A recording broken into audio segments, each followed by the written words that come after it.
2 दिन बाद राखी का पवित्र त्योहार था। पूरा मार्केट राखी की दुकानों से भरा हुआ था। कई सारी औरतें और छोटी छोटी बच्चियां राखी की दुकान पर भीड़ लगाकर खड़ी थी। राखी वाले भैया को तो 1 मिनट की भी फुर्सत नहीं मिल रही थी, क्योंकि दुकान पर भारी भीड़ जो थी। अरे भैया आप भी ना, कितनी देर से कह रही हूँ ये वाली राखी पैक कर दीजिए, पर आप भी ना, पैसे ले लिए लेकिन राखी नहीं दी। माफ करना बहन, वो क्या है ना कि भीड़ इतनी हो रखी है कि क्या ही कहे। अच्छा कौन सी राखी कही आपने? अरे भैया वो लाल कलर वाली जिस पर वो कार्टून बना है। अच्छा बहन जी, देता हूँ। लोगों की उस भीड़ में सुगंधा भी अपने सबसे प्यारे अविनाश भैया के लिए राखी खरीदने के लिए खड़ी थी। एक तो हद से ज्यादा भीड़, उस पर सुगंधा की हाइट कम होना, दुकानदार की नजर उस पर जा ही नहीं रही थी। वो बेचारी बार बार भैया भैया बुला रही थी, लेकिन अरे भैया जरा मेरी तरफ भी देख लो, अरे सुनो तो भैया। लेकिन सुगंधा की आवाज वो दुकानदार सुन ही नहीं रहा था। इस बीच एक बहुत ही लंबी सी औरत आई और उसने सुगंधा को हटाते हुए कहा, ये आजकल के माँ बाप भी ना बच्चों को इस भीड़ में खड़ा कर देते हैं राखी लेने के लिए। उसके बाद उस लंबी औरत ने सुगंधा से कहा, अरे बेटा अपने माँ बाप को बोलो ना कि भीड़ ज्यादा है, वो खुद आया करे इस भीड़ में। उस लंबी औरत की बातों को सुनकर सुगंधा जैसे ही पीछे मुड़ी, उसकी हंसी छूट गई। अरे ये तो कोई बच्ची नहीं, बौनी औरत है। सुगंधा को देखकर उस औरत की हंसी रुक ही नहीं रही थी। सुगंधा को उस औरत का इस तरह हंसना अच्छा नहीं लग रहा था, लेकिन वो क्या करती। उसे तो बचपन से ही आदत थी इस तरह का अपमान सहने की। बचपन से ही कोई उसे उसके नाम से नहीं बुलाता था, बल्कि लोग उसे बौनी ही कहते थे। उसके स्कूल में सभी उसे बौनी बौनी कहकर चिढ़ाया करते थे। ए बौनी इधर आ। देखो संगीता, मुझे बौनी मत बुलाया करो। बौनी को बौनी नहीं बुलाए तो फिर क्या बुलाए हैं, लिलीपुट। संगीता के ऐसा कहने पर पूरी क्लास ठहाके मारकर हंसने लगी। बेचारी संगीता को रोना आ रहा था। उसने किसी तरह अपने आंसू दबा रखे थे, लेकिन फिर संगीता ने उससे ऐसी बात कही कि अच्छा बौनी एक बात बता, बचपन में तेरे ऊपर कोई भारी चीज गिर गई थी, या तुझे किसी ने पकड़कर दबा दिया था, या तू कई दिनों तक किसी पत्थर से दबी हुई थी, जैसे पत्थर के नीचे कीड़े मकोड़े दबे होते हैं वैसे ही। अब तो संगीता फूट फूट कर रोने लगी। संयोग से उसी समय क्लास में टीचर आ गए और उसने जब सुगंधा से रोने का कारण पूछा तो सुगंधा ने सब सच सच बता दिया। संगीता तुम अभी की अभी सुगंधा से माफी मांगो। तुम्हें जरा भी शर्म नहीं आती किसी का इस तरह मजाक उड़ाते हुए। सुगंधा की बराबरी करो ना पढ़ने में, खेल कूद में। पता है ना स्कूल की टॉपर है वो, टॉपर। लेकिन नहीं, उसकी इस चीज में बराबरी नहीं करनी है, उसका मजाक उड़ाना है। टीचर ने संगीता को बहुत डांटा, लेकिन ऐसा नहीं था कि इस डांट के बाद बच्चों ने उसका मजाक उड़ाना बंद कर दिया। अब वे उसके सामने तो कुछ नहीं कहते, लेकिन उसकी पीठ पीछे उसे बौनी बौनी बुलाया करते। यही सिलसिला कॉलेज में भी चलता रहा। कॉलेज में तो उसके साथ पढ़ने वाले ही ब्लैक बोर्ड पर बौनी लिख दिया करते और फिर अनजान बनते कि ये किसने लिखा है। अरे यार ये तो हद है, ये हर दिन ब्लैक बोर्ड पर बौनी कौन लिख देता है, गलत बात है यार। अब भगवान ने किसी के साथ पहले ही मजाक करके उसे नीचे भेजा है, तो अब नीचे वाले भी उसका मजाक उड़ाएं, ये ठीक थोड़े ना लगता है। सुगंधा के सामने उसका मजाक बनाया जाता और वो बेचारी चुप रहती। अब उसे भी अपमान का घूंट पीने की आदत हो गई थी, क्योंकि कोई चारा तो नहीं था। आखिर वो कितनों को मना करती, कितनों का मुंह पकड़ती। उसकी शादी में भी उसके माता पिता को कितनी परेशानी का सामना करना पड़ा था। एक बार की बात है, सुगंधा को देखने के लिए लड़के वाले आए हुए थे। भाई साहब हमें फोटो से तो लड़की पसंद है, एक बार देख लेते तो तसल्ली हो जाती। अब वो क्या है ना कि आजकल फोटोशॉप का जमाना है, काली को गोरी बना देते हैं ये फोटोशॉप वाले। हमने कुछ ऐसा नहीं किया है, रुकिए अभी सुगंधा को बुलाता हूँ। कुछ देर बाद सुगंधा लड़के वालों के सामने आई, और जैसे ही वो सामने आई, लड़के के पिता, लड़के की माँ और खुद लड़का पेट पकड़कर हंसने लगे।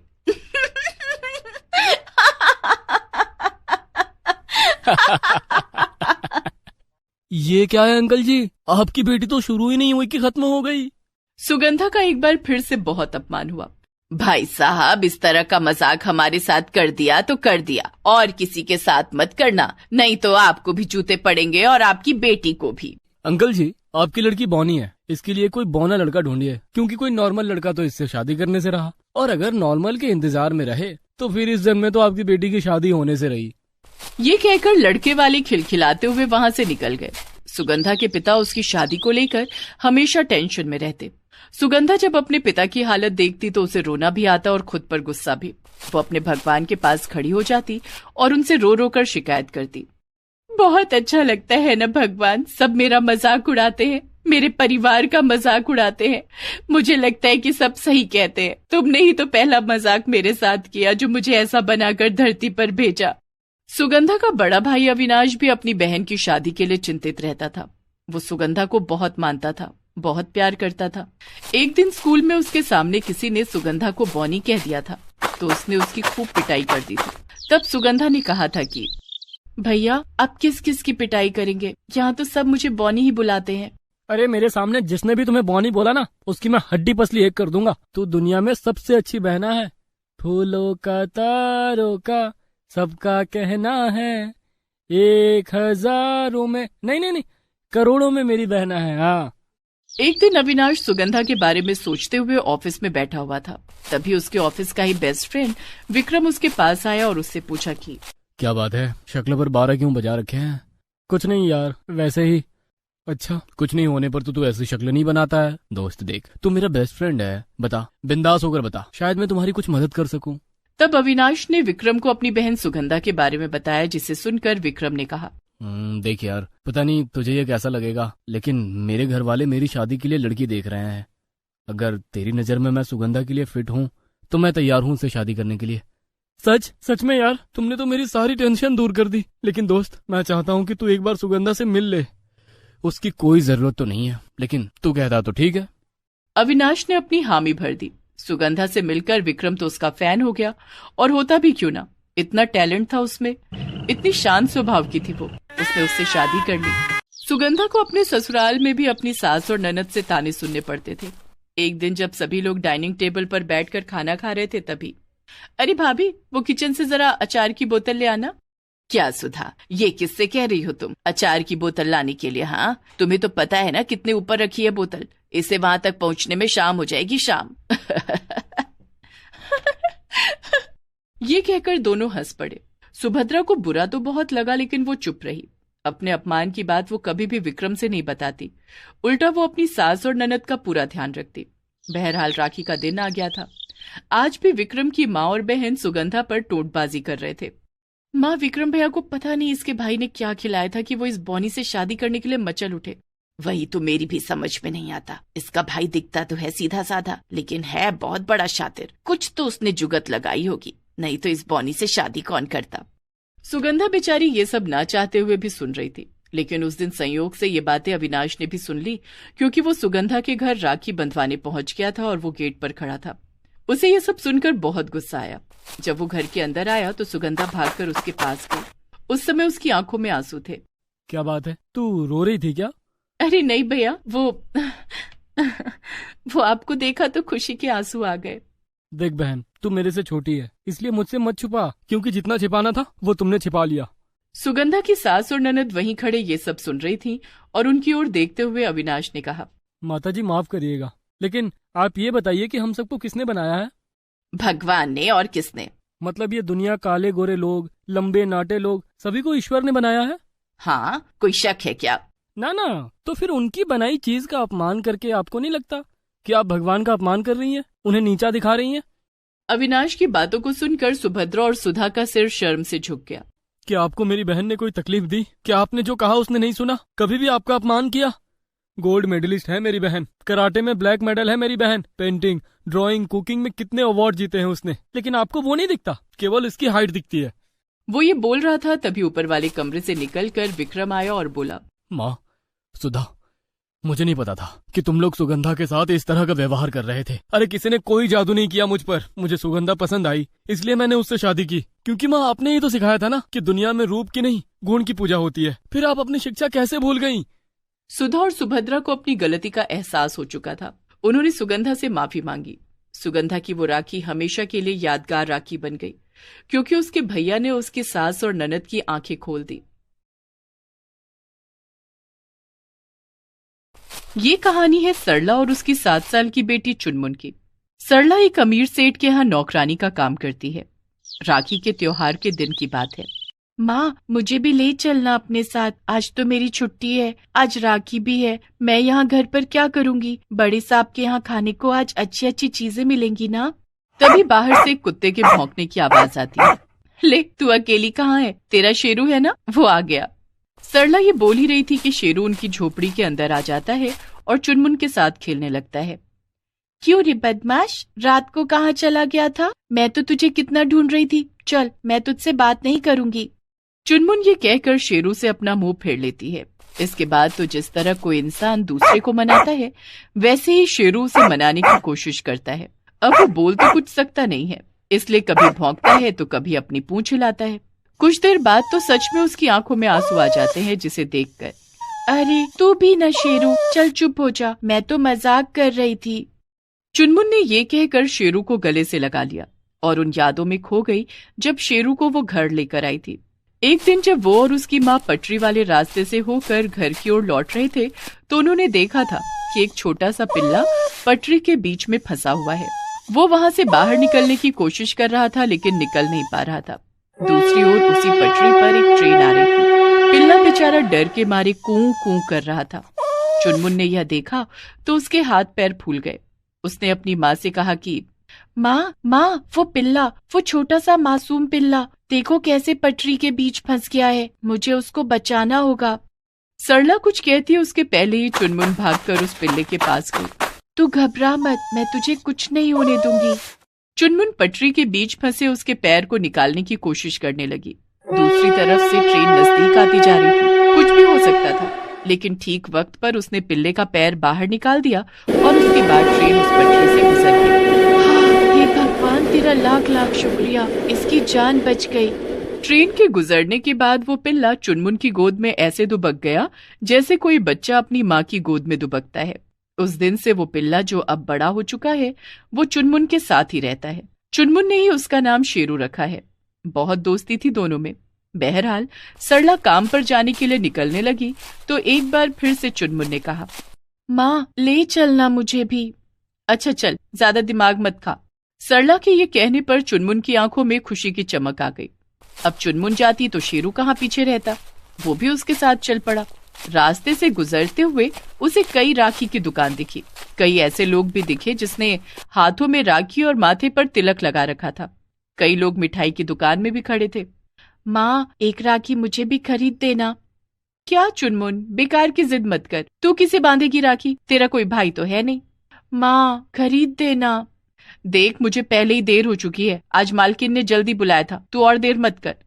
माँ तू भी ना कभी कोई बात नहीं सुनती, आज पिताजी होते तो वो मेरे लिए जरूर राखी खरीद देते। चुनमुन की इस बात को सुनकर सरला की आंखें भर आईं। उसने दुकान से एक राखी उसके लिए खरीद दी। चुनमुन उस राखी को घूर घूर कर देख रही थी। कुछ देर बाद सरला अपनी मालकिन के यहाँ पहुंच गई। शेरू को उसने बाहर छोड़ा और चुनमुन के साथ घर के अंदर गई। मालकिन उसे देखते ही भड़क गई। अरे तुझे जल्दी बोला था ना आने के लिए, और तू है कि देर से आ रही है। एक नंबर की कामचोर है तू। पता है ना आज राखी है, मेरे दोनों भाई आ गए हैं, घर मेहमानों से भरा हुआ है और तू। मालकिन अब वो बंद कर और जल्दी से काम पर लग जा। और ये किसे लेकर आई है? मालकिन ये मेरी बेटी है। अच्छा, इसे भी काम पर लगा। उस दिन सरला को बहुत से काम थे। बहुत सारी खाने की चीजें बनानी थी। घर की साफ सफाई के बाद वो काम में लग गई।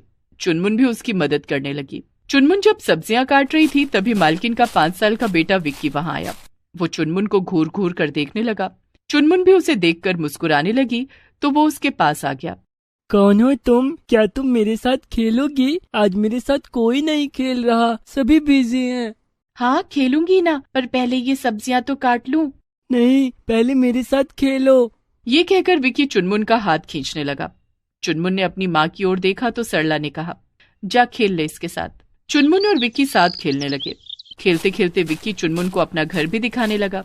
इसी क्रम में विक्की चुनमुन को उस कमरे में ले गया जहाँ उसकी माँ अपने भाइयों को राखी बांध रही थी। लंबी उम्र हो मेरे भाइयों की। तेरी भी। ये कहकर सरला की मालकिन अपने भाइयों की आरती उतारने लगी। सरला के भाइयों ने गिफ्ट में 2 डायमंड की अंगूठी अपनी बहन को दी। वाह भैया, कितनी सुंदर है ये, लव यू भैया। विक्की ये सब देख रहा था। ये देखकर उसे भी राखी बंधवाने का मन होने लगा तो उसने चुनमुन से कहा, आज तो राखी है, मम्मा ने अपने भाइयों को राखी बांध दी, पर मेरी तो कोई बहन नहीं है। सुनो ना, तुम मुझे राखी बांधोगी? मैं? हाँ तुम्हारे पास राखी है क्या, या मैं मम्मा से मांग कर लाऊं? अरे नहीं, मेरे पास है ना, मैंने रास्ते से खरीदा था। विक्की की जिद पर चुनमुन उसकी कलाई में राखी बांधने के लिए तैयार हो गई और वो उसे राखी बांधने लगी। वाह, कितनी सुंदर लग रही है ये राखी। सुनो, राखी बांधने के बाद तो कोई गिफ्ट भी देना होता है। नहीं नहीं, मुझे कुछ नहीं चाहिए। अरे ऐसा नहीं करते, देखा ना, मम्मा को मामा ने गिफ्ट दिया, लेकिन मैं तुम्हें क्या दूं? अच्छा हाँ, ये कहकर विकी ने अपने गले से सोने की चेन उतारी और उसे देने लगा। लो ये रहा तुम्हारा गिफ्ट। अरे नहीं नहीं, मुझे नहीं चाहिए ये गिफ्ट, मुझे कुछ नहीं चाहिए। लेकिन विकी उसके हाथ में जबरदस्ती अपने सोने की चेन देने लगा। इसी बीच सरला की मालकिन वहां आ गई। क्या हो रहा है यहाँ है? क्या हो रहा है यहाँ? और ये राखी किसने बांधी तुम्हारी कलाई में? मम्मा, इसने। तुम 2 कौड़ी की गरीब लड़की मेरे बेटे के हाथों में राखी बांधोगी? तुम्हारी इतनी हिम्मत कैसे हो गई? ये बदबूदार गरीब लोगों को जरा सा छूट दे दो तो ये सिर पर ही आकर बैठ जाते हैं। ये कहकर सरला की मालकिन ने अपने बेटे के हाथ से राखी को खींचा और उसे खोलकर फेंक दिया।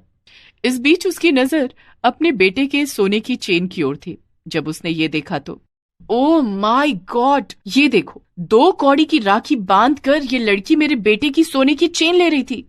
नहीं नहीं मालकिन, मैं ऐसा नहीं कर रही थी। चुप कर बदमाश भिखारन, चुप कर। ये कहकर उसने चुनमुन को एक थप्पड़ खींचकर मारा। ये सारा शोर सुनकर सरला भी भागी भागी आई और उसे सारी बातों का पता लगा। यही सिखाया तुमने अपनी बेटी को? हाँ यही? तभी सरला की मालकिन के भाई ने कहा, अरे ये सब प्लानिंग होती है इन लोगों की, सारी फैमिली मिली होती है। आप ठीक कह रहे हैं भैया, तभी आज ये अपनी बेटी को लेकर यहाँ आई थी। दुनिया का सबसे बड़ा सत्य यही है कि ताकतवर और अमीर को बोलने का हक है।